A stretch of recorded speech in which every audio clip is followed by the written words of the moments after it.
Oh, Travis Scott just washed everybody. Look, this shit is cheap, bro. Travis Scott, days before rodeo, is projected to sell 217K first week and debut at number 2 on the Hot 100 Billboard. This is legit the cheat code. Like, I did a video on my main channel and it basically said like Drake, it was talking about Drake. Drake's catalog is bigger than the 60s, 70s, 80s combined, whatever, blah, blah, blah. But like the most valuable catalogs are the 2000s and 2010s era when streaming was really getting popular, aka 10 years ago, days before rodeo. And look, this is just proof that like the 2000s and 2010s was peak music, whether that means quality or just interest in rap music. Like, how the fuck these songs have been out? Like, this mixtape has been out forever, 10 years. He dropped on the 10-year anniversary and it sold 217K.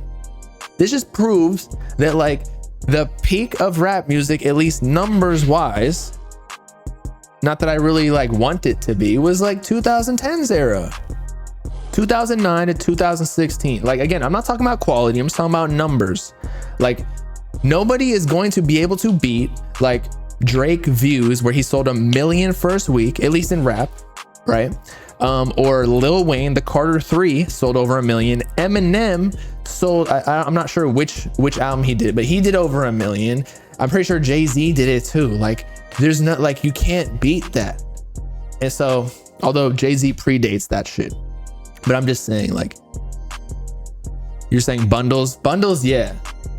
But no, like, I don't think the Carter 3 was like that. I don't think Eminem's was like that. I don't think Views was like that either. That was like strictly like 2016, I believe, is when Views dropped. Like, that was the peak of like just rap, especially because of how many hits Drake had on that project too. Especially with the, what was it? That was the dance hall days. Hey, Kiki. Or wait, no, that was on Scorpion, I think. Regardless, 1 mil sales back then is 300K now. I could see that. There needs to be like some sort of conversion. Like we're legit in the era of music streaming inflation. Like you just can't do 1 million anymore. And it doesn't mean you're not famous. It's just that you have to get 1,500 people to stream your song to just, or your album to just count for one album. Now, back in the day, if you just got like one person to like your shit, not 1,500, they could buy your CD for $6.99 or $9.99 and you get one album sale. So I do agree that it was way easier to sell more albums back in the day. Streaming really lowered the worth of music. I feel like streaming in general lowered the, I think what it did is like, not even just music. I want to say like YouTube streaming, like actual live streaming, just online content kind of devalued everything because there's so much content online that it, like, people's attention is so dispersed between everything that's going on. Like, all of our screen times, I don't know about y'all, but mine shit like 16 hours a day, low key, like between my phone.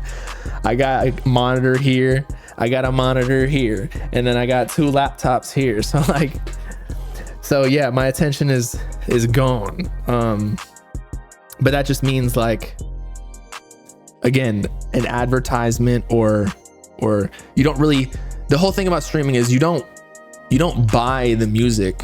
We're not in a purchasing economy anymore. We're in like a renting economy where we like pay $10.99 for Spotify every month or Apple Music to just be able to access the music, but we don't own the music anymore. Like back in the day where if you own a CD, like that is yours, you know? But if you stop paying your rent on Spotify, then you can't listen to shit. But yeah, everything is just way too accessible, but that's kind of a good thing in a way. Like, there's pros and cons. There's like, you can get more attention and faster. Like, people blow up on TikTok so fast, and then they can be like a superstar in a matter of a week or two, right? Just if your TikTok starts blowing up, or your sound, your song. But then at the same time, like, your fame is more fleeting.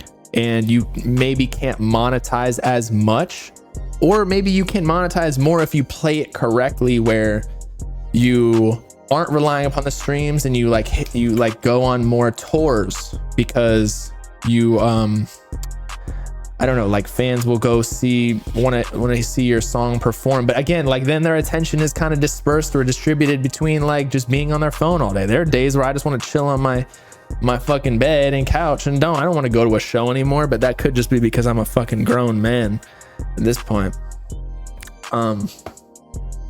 Yeah, that's my spiel. Streaming pros and cons. There are a lot of songs on YouTube.